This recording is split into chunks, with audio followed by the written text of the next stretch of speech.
Hi, folks. I'm Leanne Little, and I'm owl about stories. I read them, write them, watch them, anything with a story. I absolutely love it. I especially love sharing them with other people, and what better way is there to start than with the classics? They're classics for a reason, right? They're amazing stories and absolutely timeless. Don't forget to hit up all those fancy buttons. Like, subscribe, follow, share, whatever you need to do. But most importantly, don't be afraid to reach out. I'd love to connect with you, so feel free to leave comments as you'd like, or you can even follow me over on my Buy Me a Coffee page, leannelittle.com, to message directly. So let's continue on with The Count of Monte Cristo by Alexandre Dumas. Chapter 86. The Trial. At 8 o'clock in the morning, Albert had arrived at Beauchamp's door. The valet de chambre had received orders to usher him in at once. Beauchamp was in his bath. "Here I am," said Albert. "Well, my poor friend," replied Beauchamp, "I expected you. I need not say I think you were too faithful and too kind to have spoken of that painful circumstance. Your having sent for me is another proof of your affection. So without losing time, tell me, have you the slightest idea whence this terrible blow proceeds?" "I think I have some clue, but first tell me all the particulars of this shameful plot." Beauchamp proceeded to relate to the young man, who was overwhelmed with shame and grief, the following facts. 2 days previously, the article had appeared in another paper besides L'Impartial, and what more was serious, one that was well known as a government paper. Beauchamp was breakfasting when he read the paragraph. He sent immediately for cabriolet and hastened to the publisher's office. Although professing diametrically opposite principles from those of the editor of the paper, Beauchamp, as it sometimes we may say often happens, was his intimate friend. The editor was reading, with apparent delight, a leading article in the same paper on beet sugar, probably a composition of his own. "Ah, pardieu," said Beauchamp. "With the paper in your hand, my friend, I need not tell you the cause of my visit." "Are you interested in the sugar question?" asked the editor of the ministerial paper. "No," replied Beauchamp, "I have not considered the question. A totally different subject interests me." "What is it?" "The article relative to Morcerf." "Indeed, is it not a curious affair?" "So curious that I think you are running a great risk of a prosecution for defamation of character." "Not at all. We have received with the information all the requisite proofs, and we are quite sure Monsieur de Morcerf will not raise his voice against us. Besides, it is rendering a service to one's country to denounce these wretched criminals who are unworthy of the honor bestowed on them." Beauchamp was thunderstruck. "Who, then, has so correctly informed you?" asked he. "For my paper, which gave the first information on the subject, has been obliged to stop for want of proof, and yet we are more interested than you in exposing Monsieur de Morcerf, as he is a peer of France, and we are of the opposition." "Oh, that is very simple. We have not sought to scandalize. This news was brought to us.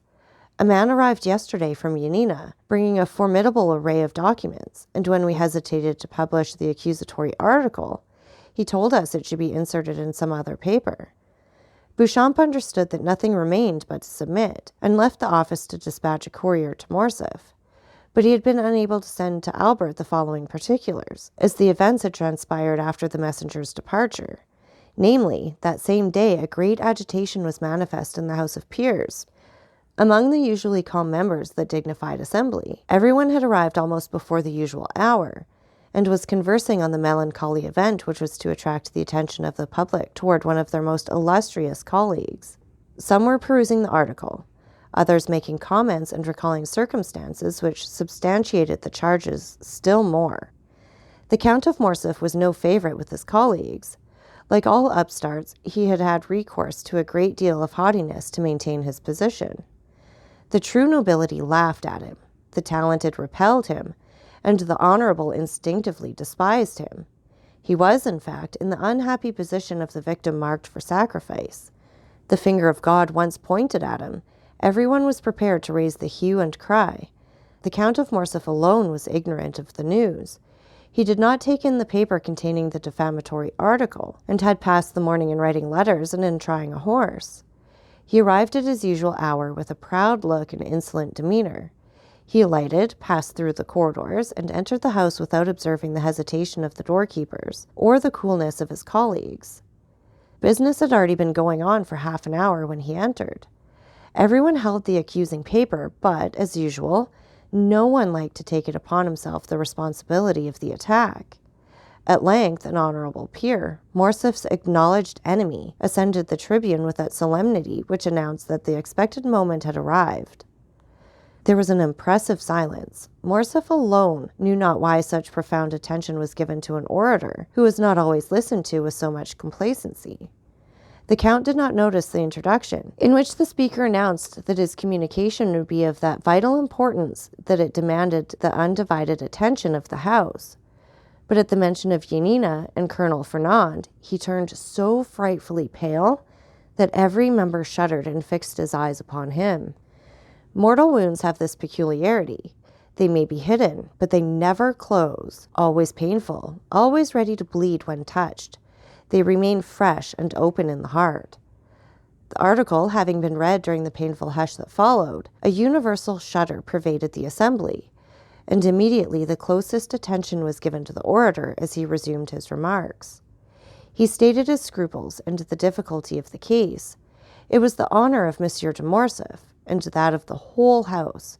He proposed to defend by provoking a debate on personal questions, which are always such painful themes of discussion.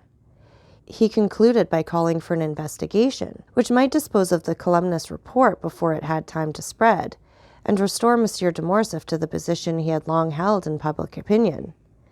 Morcerf was so completely overwhelmed by this great and unexpected calamity that he could scarcely stammer a few words as he looked round on the assembly. This timidity, which might proceed from the astonishment of innocence as well as the shame of guilt, conciliated some in his favor, for men who are truly generous are always ready to be compassionate when the misfortune of their enemy surpasses the limits of their hatred. The president put it to the vote, and it was decided that the investigation should take place. The Count was asked what time he required to prepare his defense. Morcerf's courage had revived when he found himself alive after this horrible blow. "My lords," answered he, "it is not by time I could repel the attack made on me by enemies unknown to me, and doubtless hidden in obscurity. It is immediately and by a thunderbolt that I must repel the flash of lightning which, for a moment, startled me. Oh, that I could, instead of taking up this defense, shed my last drop of blood to prove to my noble colleagues that I am their equal in worth." These words made a favorable impression on behalf of the accused. "I demand, then, that the examination shall take place as soon as possible, and I will furnish the House with all necessary information." "What day do you fix?" asked the president. "Today I am at your service," replied the Count. The president rang the bell. "Does the House approve that the examination should take place today?" "Yes," was the unanimous answer. A committee of 12 members was chosen to examine the proofs brought forward by Morcerf. The investigation would begin at 8 o'clock that evening in the committee room, and if postponement were necessary, the proceedings would be resumed each evening at the same hour. Morcerf asked leave to retire. He had to collect the documents he had long been preparing against this storm, which his sagacity had foreseen. Beauchamp related to the young man all the facts we have just narrated. His story, however, had over ours all the advantage of the animation of living things over the coldness of dead things. Albert listened, trembling now with hope, then with anger, and then again with shame, for from Beauchamp's confidence he knew his father was guilty, and he had asked himself how, since he was guilty, he could prove his innocence. Beauchamp hesitated to continue his narrative. "What next?" asked Albert. "What next? My friend, you impose a painful task on me. Must you know all?" "Absolutely, and rather from your lips than another's." "Muster up all your courage, then, for never have you required it more." Albert passed his hand over his forehead, as if to try his strength, as a man who is preparing to defend his life proves his shield and bends his sword. He thought himself strong enough, for he mistook fever for energy. "Go on," said he. The evening arrived. All Paris was in expectation. Many said your father had only to show himself to crush the charge against him. Many others said he would not appear, while some asserted that they had seen him start for Brussels, and others went to the police office to inquire if he had taken out a passport. I used all my influence with one of the committee, a young peer of my acquaintance, to get admission to one of the galleries. He called for me at 7 o'clock. and before anyone had arrived, asked one of the doorkeepers to place me in a box. I was concealed by a column and might witness the whole of the terrible scene which was about to take place. At 8 o'clock, all were in their places, and Monsieur de Morcerf entered at the last stroke. He held some papers in his hand. His countenance was calm, and his step was firm, and he was dressed with great care in his military uniform, which was completely buttoned up to the chin. His presence produced good effect. The committee was made up of liberals, several of whom came forward to shake hands with him. Albert felt his heart bursting at these particulars, but gratitude mingled with his sorrow. He would gladly have embraced those who had given his father this proof of esteem at a moment when his honor was so powerfully attacked. At this moment, one of the doorkeepers brought in a letter for the president. "You are at liberty to speak, Monsieur de Morcerf," said the president as he unsealed the letter. And the count began his defense, I assure you, Albert, in a most eloquent and skillful manner. He produced documents proving that the Vizier of Yanina had up to the last moment honored him with his entire confidence, since he had interested him with a negotiation of life and death with the emperor. He produced the ring, his mark of authority, with which Ali Pasha generally sealed his letters, and which the latter had given him, that he might, on his return at any hour of the day or night, gain access to the presence, even in the harem. Unfortunately, the negotiation failed, and when he returned to defend his benefactor, he was dead. But, said the count, so great was Ali Pasha's confidence that on his deathbed he resigned his favorite mistress and her daughter to my care. Albert started on hearing these words. The history of Haydée recurred to him, and he remembered what she had said of that message into the ring, and the manner in which she had been sold and made a slave. And what effect did this discourse produce? Anxiously inquired Albert. I acknowledge it affected me, and indeed all the committee also, said Beauchamp. Meanwhile, the president carelessly opened the letter which had been brought to him, but the first lines aroused his attention. He read them again, and fixing his eyes on Monsieur de Morcerf, "Count," he said, "you have said that the Vizier of Yanina confided his wife and daughter to your care." "Yes, sir," replied Morcerf, "but in that, like all the rest, misfortune pursued me. On my return, Vasiliki and her daughter Haydée had disappeared." "Did you know them?" "My intimacy with the Pasha and his unlimited confidence had gained me an introduction to them, and I had seen them above 20 times. "Have you any idea what became of them?" "Yes, sir. I heard they had fallen victims to their sorrow, and perhaps to their poverty. I was not rich. My life was in constant danger. I could not seek them, to my great regret." The president frowned imperceptibly. "Gentlemen," said he, "you have heard the Count de Morcerf's defense. Can you, sir, produce any witnesses to the truth of what you have asserted?"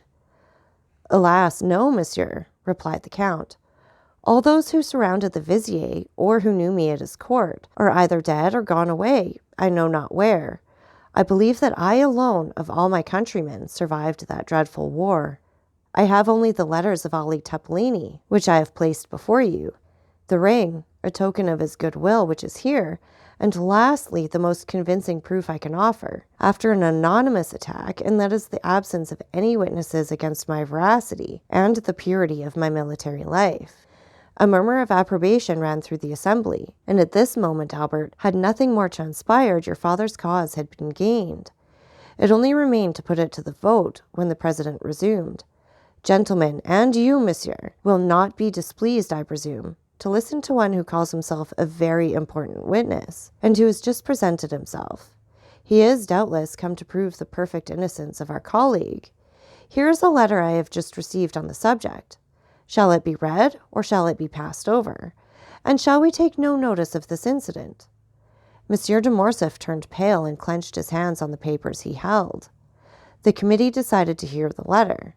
The count was thoughtful and silent. The president read, "Mr. President, I can furnish the committee of inquiry into the conduct of Lieutenant General the Count of Morcerf in Epirus and in Macedonia with important particulars."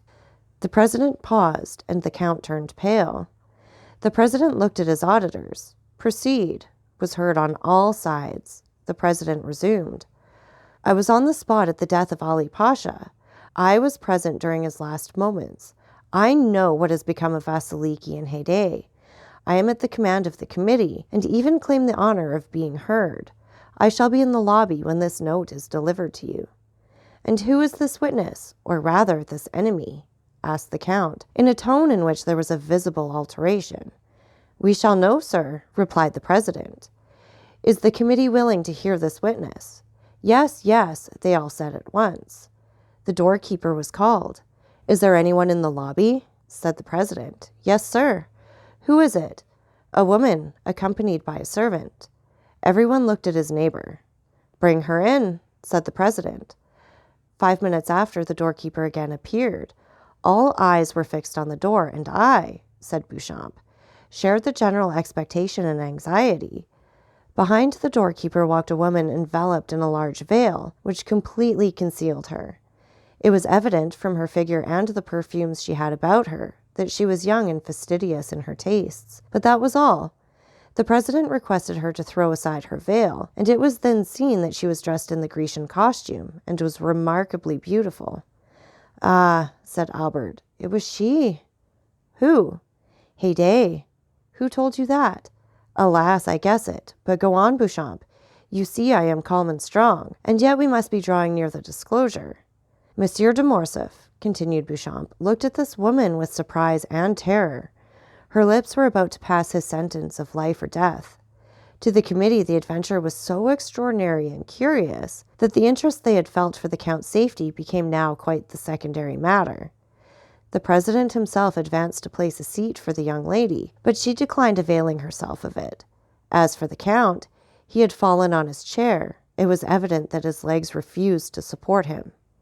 "Madame," said the president, "you have engaged to furnish the committee with some important particulars respecting the affair at Yanina, and you have stated that you were an eyewitness of the event."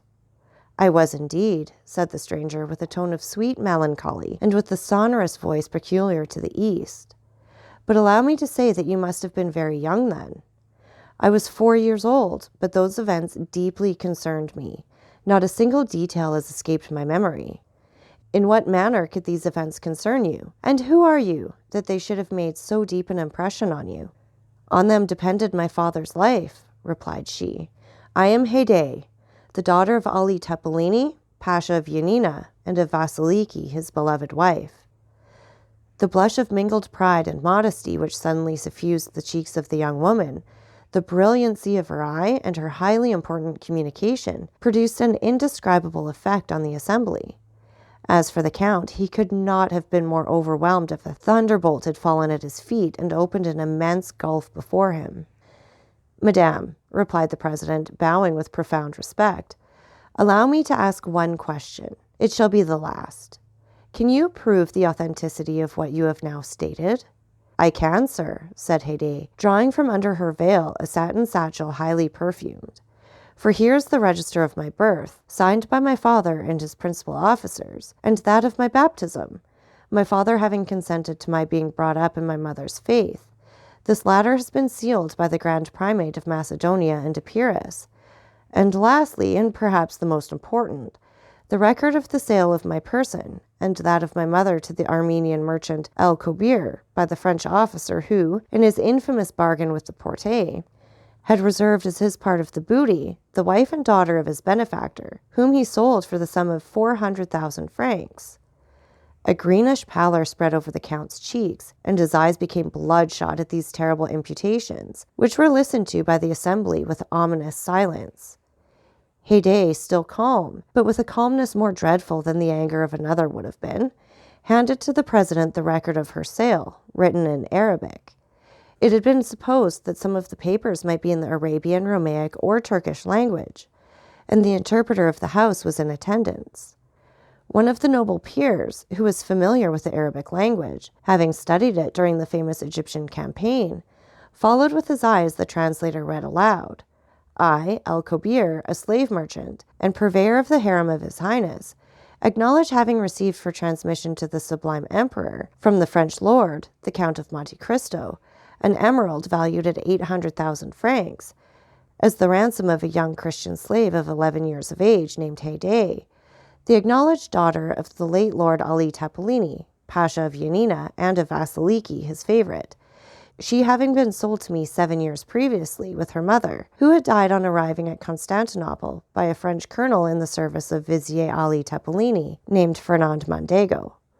The above-mentioned purchase was made on His Highness's account, whose mandate I had, for the sum of 400,000 francs, given at Constantinople, by authority of His Highness, in the year 1247 of the Hegira, signed El Kobir. That this record should have all due authority, it shall bear the imperial seal, which the vendor is bound to have affixed to it.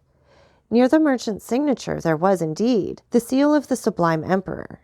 A dreadful silence followed the reading of this document. The Count could only stare, and his gaze, fixed as if unconsciously on Haydée, seemed to be one of fire and blood. "Madame," said the president, "may reference be made to the Count of Monte Cristo, who is now, I believe, in Paris?" "Sir," replied Haydée, "the Count of Monte Cristo is my foster-father, has been in Normandy the last 3 days." "Who then has counseled you to take this step, one for which the court is deeply indebted to you, and which is perfectly natural considering your birth and your misfortunes?" "Sir," replied Haydée, "I have been led to take this step from a feeling of respect and grief. Although a Christian, may God forgive me, I have always sought to revenge my illustrious father. Since I set my foot in France and knew that the traitor lived in Paris, I have watched carefully. I have lived retired in the house of my noble protector, but I do it from choice. I love retirement and silence, because I can live with my thoughts and recollections of past days. But the Count of Monte Cristo surrounds me with every paternal care, and I am ignorant of nothing which passes in the world.